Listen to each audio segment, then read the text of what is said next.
ini adalah jembatan baru, jembatan kembar jadinya sekarang ya. Ini jembatan baru, itu jembatan lama, yakni jembatan Sungai Limau di Kabupaten Padang Pariaman, Sumatera Barat. Assalamualaikum warahmatullahi wabarakatuh. Halo, selamat siang ya. Motovlog Sumatera Barat adalah motovlog yang menyajikan konten-konten seputaran Sumatera Barat.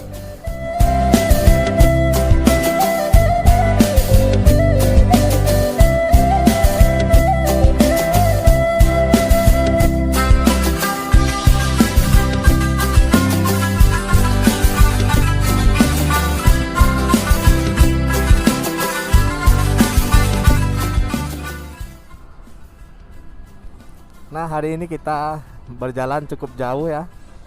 Kita sekarang mau berjalan ke daerah Kabupaten Agam, Sumatera Barat. Memang Kabupaten Agam ini jarang terekspos ya, jarang terdengar buat kalian-kalian orang yang di luar Sumatera Barat ataupun juga orang Sumatera Barat sendiri. Kadang-kadang masih bertanya gitu, Kabupaten Agam di mana sih itu gitu. Nah, itulah sebuah pengetahuan bahwa Kabupaten Agam ini memang agak jarang ya diketahui oleh orang lain. Bukannya kenapa, karena orang Agam pun sendiri bahkan lebih menyebutkan dirinya berbeda dengan kabupatennya sendiri. Bahkan orang Agam sendiri menganggap dirinya orang Bukit Tinggi gitu. Orang mana? Orang Bukit Tinggi kata dia kan. Padahal mereka orang Lubuk Basung, orang Maninjau, orang Matur, atau orang Lawang.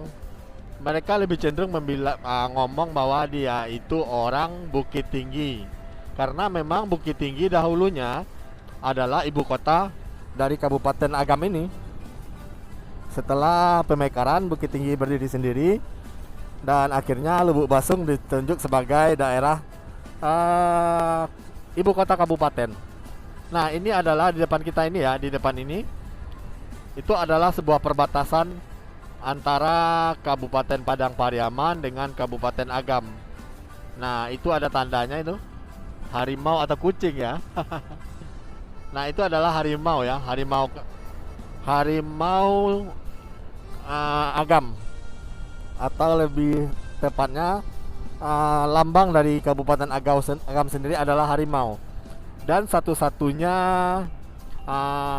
lambang di Kabupaten Agam, di Kabupaten di Sumatera Barat ini, lambang wilayahnya atau lambang ke daerahnya adalah seekor binatang. Karena di Minangkabau binatang itu sangat pantang sekali ya digambar atau diapa-apain gitu. Cuman di Kabupaten Agam ini aja yang ada gambar harimaunya, ada gambar binatang lah. Dan di kabupaten lain tidak ada. Mungkin kalian bingung ya, apa sih logo-logo kabupaten gitu. Nah, saya di setiap judul atau thumbnail saya sering memberikan sebuah logo ya di pojok bawah kiri ya. Kalian bisa lihat di thumbnail saya, motovlog Agam gitu. Nah, di sana ada lambangnya, motovlog Padang. Nah, itu ada lambangnya. Itu adalah lambang-lambang dari masing-masing wilayah. Nah, biasanya di kabupaten kalian juga ada ya seperti itu ya. Kota Bandung, Kabupaten Bandung Selatan gitu kan, pasti ada beda-beda logonya. Nah, jadi halnya saya seorang motovlog yang selalu keliling ke Sumatera Barat ya, membuat logo-logo kabupaten itu di thumbnailnya, biar kalian juga mengenal bagaimana logo di daerah Sumatera Barat ini. Biar saya juga mengenal, memperluas juga wawasan dari masyarakat Sumatera Barat.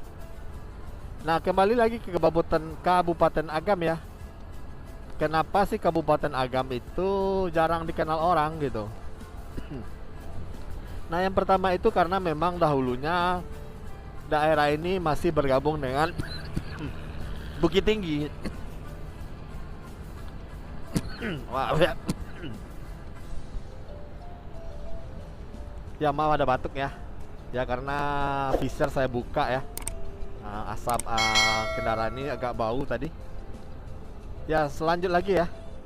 Kenapa sih kabupaten dilupakan oleh penduduknya sendiri gitu?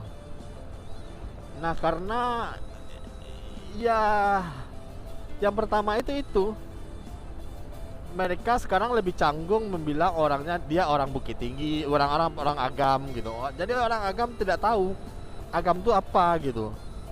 Dan orang lebih cenderung bilangnya gini, saya orang Lubuk Basung gitu. Saya orang Maninjau. Saya orang Matur. Saya orang Lawang gitu. Saya orang Bawan gitu. Nah, Bawan sendiri itu kabupatennya adalah Agam gitu. Nah, orang tidak mau bilang oh saya dari Agam. Berbeda dengan Padang. Padang itu ada Stiteba, ada Nanggalo, ada Kuranji, ada Padang Utara. Nah, orang nggak pernah bilang orang dari Padang Utara gitu. Dia pasti bilang dari Padang gitu. Tetapi kalau di apa sendiri di Agam ini, dia lebih menonjolkan kedaerahannya, kewilayahannya gitu. Ketimbang mereka bilangnya kabupaten.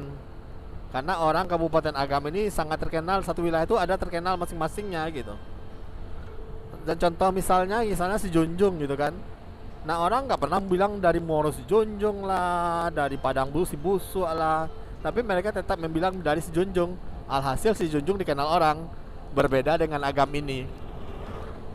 Agam ini misalnya ini di Tiku. Orang lebih jarang sih membilangnya dari orang Tiku, lebih orang Agam, tapi dia bilang orang Tiku gitu. Nah, jadi orang nggak tahu sama ini Tiku ini apa gitu. Nah, kita lanjut, kenapa sih Agam ini dilupakan oleh orang lain? Oh my god. Ya, karena Kabupaten Agam ini adalah kabupaten yang agak tersembunyi ya. Berada tersembunyi maksudnya senyap-senyap sepi gimana gitu kan. Adem-adem ayem gitu kalau orang Jawa bilang. Mereka ada tapi tidak vokal gitu. Misalnya terutama mengenai wali kotanya atau bupatinya tidak begitu vokal, terutama juga aspek pariwisatanya gitu. Minimal pariwisata deh gitu. Memang ada beberapa pariwisata, misalnya Danau Maninjau atau Puncak Lawang. Namun sekarang sudah mulai tergerus-gerus oleh wisata-wisata baru.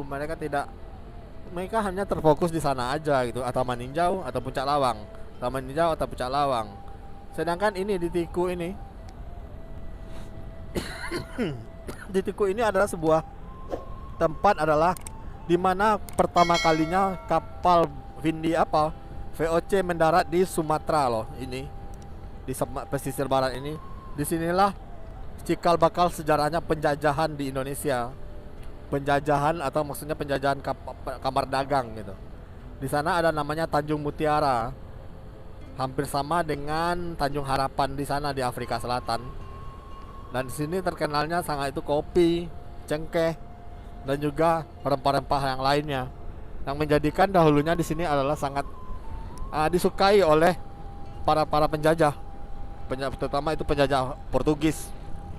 Nah, di sinilah dahulunya Portugis mendaratkan atau menambatkan kapalnya di Kanagarian Tiku ini. Nah, disinilah biasanya awal mulanya, cikal bakalnya masuknya bangsa Eropa. Kalau di sini anggap aja di sini tidak ada potensi wilayahnya, nah bangsa Eropa ini mungkin tidak akan dari ke Indonesia, dia langsung berjalan ke bawah. Entah bisa mereka tersesat di lautan Samudra Hindia atau mereka balik ke Aceh lagi gitu. Nah, wallahu alam ya. Nah, ini kita sekarang berada di Tiku ya. Ini adalah sebuah kanagarian yang sangat indah di Kabupaten Agam. Ini awal-awal kedatangan masuk di kota Agam. Nah, ini kota Agam, Kabupaten Agam ini berpusat di Lubuk Basung ya. Memang dahulunya di Bukit Tinggi adalah ibu kota kabupatennya. Namun sekarang kalau Bukit Tinggi udah berdiri sendiri, nah Agam mulai membenah ya ibu kota sendiri, yakni di Lubuk Basung. Nah, mungkin ada beberapa kalian tidak setuju ya. Wah, itu nggak ada aja gitu. Ya memang inilah nyatanya gitu yang saya ucapkan ini. Karena saya sendiri adalah putra daerah Agam, dan saya pun mengakui bahwa saya bukan orang Agam gitu, orang Bukit Tinggi. Kalau ditanya orang luar, misalnya kita ke rantau ke Jakarta, orang mana? Berarti saya bilang orang Bukit Tinggi gitu. Padahal Bukit Tinggi itu masih di wali kota sendiri, berbeda dengan Agam. Nanti kalau saya bilang tuh saya orang Palembayan gitu, orang nggak tahu Palembayan itu di mana, di Palembang gitu. Nah itu dia. Nah ini adalah kita udah sampai apa ya, simpang 4 ya, simpang 3 ya, simpang Gudang. Sedikit lagi menuju kota administrasi Kabupaten Agam. Ya, ya mungkin inilah pemaparan saya mengenai Kabupaten Agam. Sedikit banyaknya yang itu yang saya tahu ya. Namun terlebih terkurangnya, kabupaten ini adalah kabupaten yang sangat cantik, yang sangat indah, yang sangat mulai berkembang, sangat menjadi daya tarik tersendiri. Semoga di kedepannya kabupaten ini lebih maju lagi, lebih bersaing dengan kabupaten-kabupaten yang lain, karena potensi wisata dan potensi sumber daya alam ya, terutama itu perkebunan kelapa, kelapa sawit, dan juga rempah-rempah lainnya, cengkeh, pala atau yang lain-lainnya, sangat kayu manis ya, terutama di sini ya, terus sangat menjadi nilai tambah dari kabupaten ini. Oke lah, mohon maaf kalau ada salah-salah kata. Ini adalah jalur kuning, jalur lintas Sumatera hendak menuju Sumatera Utara ya. Ini memang bisa melalui Sumatera Utara. Kita nanti jatuhnya nanti ke Pasaman ya, Pasaman Barat. Ke Pasaman Barat lalu mengarah ke Malampah atau melalui Talu, melewati Rimbo Panti atau melalui Lubuk Sikaping, dan nanti ujungnya di Rao dan berujung lagi ke Mandailing Natal ke Sumatera Utara. Oke lah, mohon maaf mungkin terlalu banyak ya saya komen, dan mungkin dari antara kalian juga tidak paham ya. Pemaparan saya ini memang agak jadul pembahasan ya, tapi semoga aja pembahasan ini menjadi referensi ya buat kalian-kalian nantinya, kenapa Kabupaten Agam tidak terkenal dengan kabupaten-kabupaten yang lainnya. Oke, mohon maaf kalau ada salah-salah kata, bukan ada maksud menjelek-jelekan daerah atau tempat, karena ini hanya salah pemikiran saya pribadi. Kalau ada salah, saya minta maaf sebelumnya. Dan jangan lupa like, comment, share, dan subscribe dari jalur kuning, jalan raya lintas barat Sumatera hendak menuju Sumatera Utara. Motovlog pamit. Jangan lupa like, comment, share, dan subscribe. See you.